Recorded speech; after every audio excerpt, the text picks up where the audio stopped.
আমার ভাই, আমার বন্ধু, আমার বাবা, আমার নওজোয়ান, আমার কিশোর ভাই, এই পৃথিবী বড় স্বার্থপর। মানুষ এখন অনেক বেশি যান্ত্রিক, মানুষ অনেক বেশি হুলস্থুল, মানুষের অনেক বেশি টাকা দরকার, মানুষের এখন অনেক বেশি সম্পদ দরকার, মানুষের প্রয়োজন এখন অনেক বাইরে গেছে। আগে মানুষ জোয়ান বুড়া 2 বেলা ভাত খাইলে সারত, 1 বেলা পানি ভাত খাইতো, আরেক বেলা শুধু গরম ভাত খাইতো, চলে যাইতো। আগে একটা বন চা দিয়ে ভিজাইলেও চলে যাইতো, এখন হয় না। আগে ফিরিত বইয়াও ভাত খাওয়ান যাইতো, এখন আপনার সোফা, ডাইনিং টেবিল সবকিছুর প্রয়োজন অনেক। এখন ঘরকে ঘর, আগে মানুষ বাথরুম ওই পুকুরের পাড়ে আসিল, এখন ভিতরে বাথরুম, এবং একটাই হয় না, ঘরের ফ্যামিলি 6 জন, বাথরুম লাগে 2টা 3টা।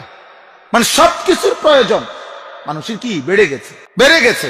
মেয়ে বিয়ে দিব, বাড়িঘর সুন্দর করো, ফোলা বিয়ে করাইবো, বাড়িঘর সুন্দর করো, জায়গা জমি আসেনি দেখো। তার মানে স্বার্থপর এই দুনিয়ায় মানুষের চাহিদা বেড়ে গেছে আব্বা।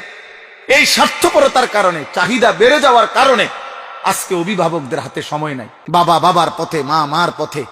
এই জন্য তোমরা অধিকাংশ কিশোর যুবক ছেলে এই অল্প বয়সে নারী, ছবি, মোবাইল, জিনা, ব্যভিচারের অস্থির দৃশ্য, আর 1 ওয়াক্ত নামাজ না পড়ে, খোদার 365 দিনে ফজরের নামাজ কোনোদিন না পড়ে তোকে রাত নষ্ট করছো।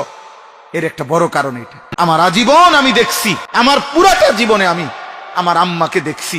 আমার আম্মা স্কুলের ঘন্টা যেমনে বাড়িয়া ওই বেল ফিটে যে ঘন্টার টাইমে টুম করে ফজরের নামাজের ওয়াক্তে মা আমগরে এরকম ঘন্টা পিটটা ঘুম থেকে উঠেছে। আমরা 5 ভাই 3 বোন ছিলাম, 8 জন ভাই বোনকে মা উঠাইতো, 8 জন ভাই বোনকে মা ফজরের নামাজ পড়াইতো। আমার মায়ের বয়স এখন 75 বছর, এখনো আজকের এই দিনও মা আমার বাসায় আছে, এখনো আমার আম্মা আমগরে জিগায় ফুত নামাজ পড়ছো। আমার মা আমারে, আমার এই জীবনে, আমার ওয়াজের এই জীবন আলহামদুলিল্লাহ প্রায় 21 বছর, এই 21 বছরে শতবার আমারে মা এই 2 কথা বারবার বলে। এক হলো ফুত নামাজ উঠছনি, আর মা প্রায় বলে, সব সময় বলে, ফুত চাইও, কতখানে যাও, মানুষের লোকের টাকা পয়সা লইয়া ঝামেলা করো না। এই কথা আমারে মা বহুবার বলছে। তাইলে আব্বা তোমরা এই পরিমাণ ছেলে মাশাআল্লাহ দেখো, কিন্তু তোমরা একটা ছেলে দাঁড়াইয়া বাকিদের দিকে দেখো, চেহারা সব। যদি এখানে 500 ছেলে হয়, 450 ছেলের চেহারায় নামাজের কোনো চিহ্ন নাই। এভাবে আল্লাহ ভুলে গেল কেন? মাথা নোয়াইলে কি হবে বাবা? আমি তো কিছুই বলতেছি না, আমি তো আমার পথে চলে যাব। এখন কে কার জন্য আটকায়?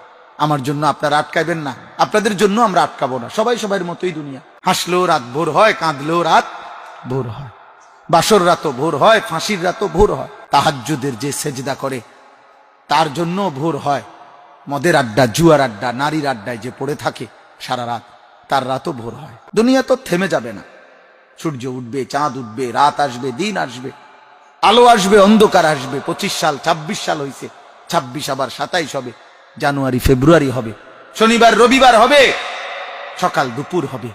এভাবে একদিন আমারে কবরে নিয়ে যাবে, তোমারে কবরে নিয়ে যাবে।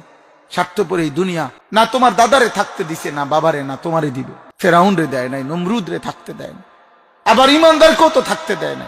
দুনিয়াতে আব্দুল কাদের জিলানিও থাকে নাই, ফেরাউনও থাকে না, কেউ তো থাকে নাই রে বাপ।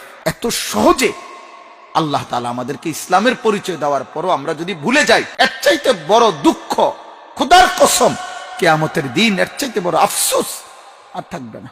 এজন্য আপনারা সবাই জানেন, অনেকেই শুনছেন, নামধারী মুসলমান যে শুধু মুখে বলে, কর্মে নয়, বিশ্বাসে নয়, তাকে মুনাফিক বলে।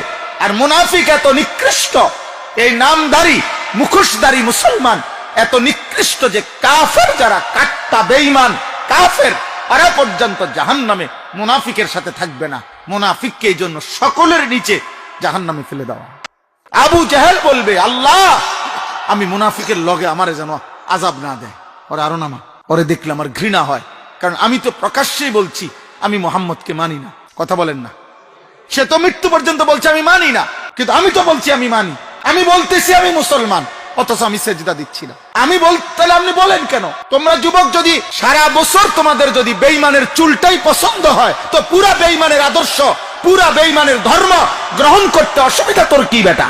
তাই তো বাবার বাঁধন ছেড়ে দে বেটা, পরিবারের বন্ধন ছেড়ে দে, বাপ মার থেকে আলাদা হ বেটা।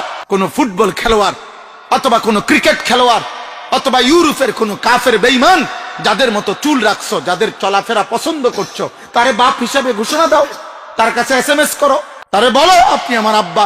ইহুদির কাছে আশ্রয় চাও, খ্রিস্টানের কাছে আশ্রয় চাও, দেবে আশ্রয়। তুমি শুধু বলে দেখো, তোমাকে রাজকীয় মর্যাদা দিয়ে বেঈমান রাখবে। তুমি শুধু বলো যে আমি ধর্ম ত্যাগ করবো, যাও তুমি দেখবা।